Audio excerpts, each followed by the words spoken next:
What's up, Rangers? Ay, sorry.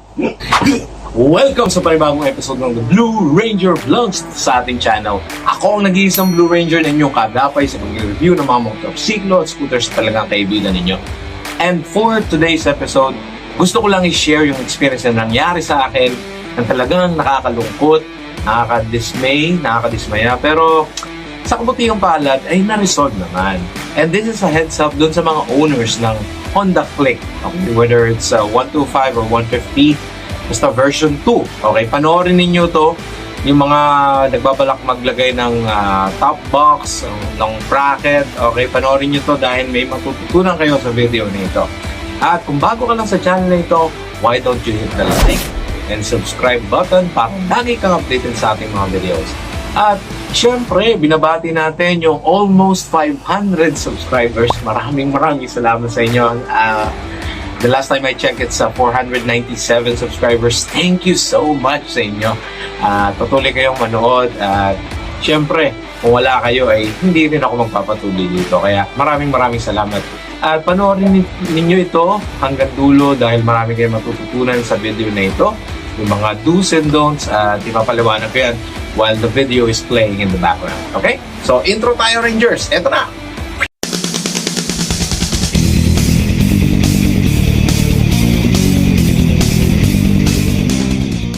Maraming salamat sa ating intro video.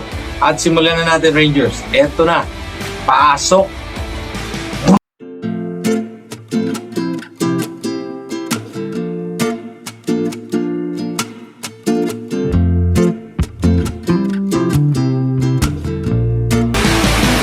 Ayan, so kung mapapansin ninyo, binabaklas na siya. Okay, yung fairings. Ayan, binabaklas siya kasi para nga may kabit, matanggal yung tornilyo. Kasi ang nangyari dito, Rangers, nagpakabit ako ng top box kaso yung pagkakakabit dun sa tornilyo, pinilit. And then yung paliwanag sa akin nung nagre-repair, salamat pala, shoutout kay Jay, ng KCJJ.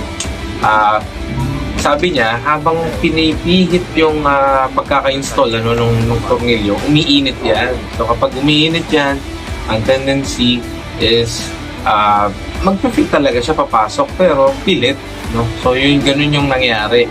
Kaya ipapakita ko sa inyo maya-maya yung itsura nung nabaling kapraso at tingnan niyo kung gaano kahirap yung ginawa nila dyan. Okay, so yan. So enjoy watching, Rangers!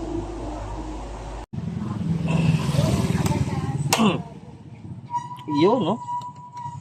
Tila ha? Nakakadumugo eh. Baka mabali ng pangalawa eh. Oo. Wala na itong bicycle natin. Yung pang-release ng lock. Oo, kaya hirap tanggalin.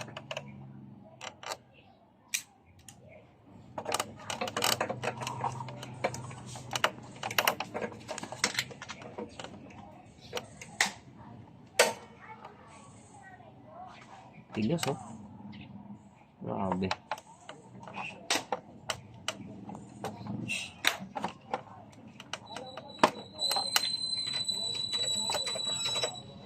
Nabar siya, oh. Nagkaribaba yung nito. Hindi kaya na yung thread niyan? Yung ulo. Oo. Yung ulo po sa pikit. Ah, Na makukuha naman. Basta ganun lang ang sistema ng pagtanggal. sige. Ayan, oh. Oo. Ayan, oh. Kahit dito rin sa isa, Hindi mo siya kailangan persahin. Tanggal. Kailangan sumunod yung thread. Baka naliko. Langali na tayo. Kasi yung nagkabit niyan, tagal niya eh. Pinuwersa. O kaya kinabit ng tagilid, boss. Parang tagilid nga eh. Pati ito, James, sa isa. Ganun din eh. Baka nasira na yung thread niyan. Hindi naman, boss. Ano yan? Kasi nabali nga eh. Okay. Saka hindi natin mapihit eh. Lumaban siya no? So kaya siya nabali. Pinilit niya, kaya nabali.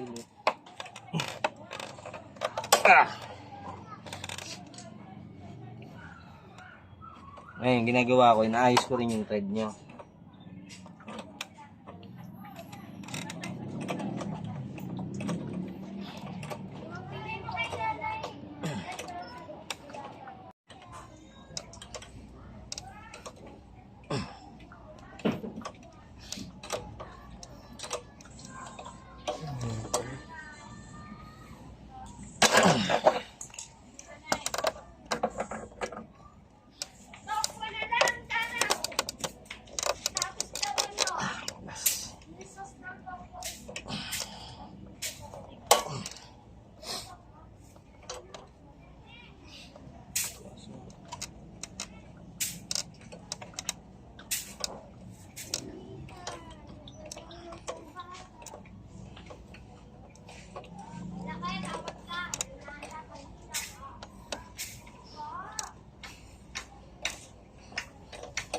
Grabe ito, nagkakibaba yung rib. Konti na lang eh. Konti na lang, oh. Ang lalim kasi talaga din yan. Tornilyo.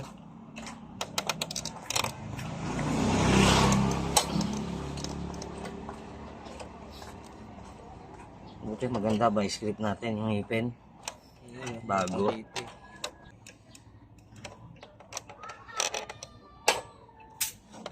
Yun, lumanggang na. Lumait na.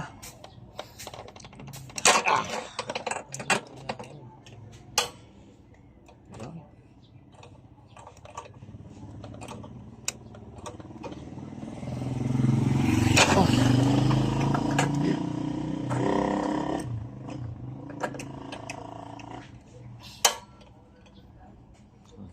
Yun. Konting hinga na lang to. Yun.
ano nangyari? Why don't you ask? Pwede naman magtanong kasi unit mo yung motorsiklo mo naman yan eh.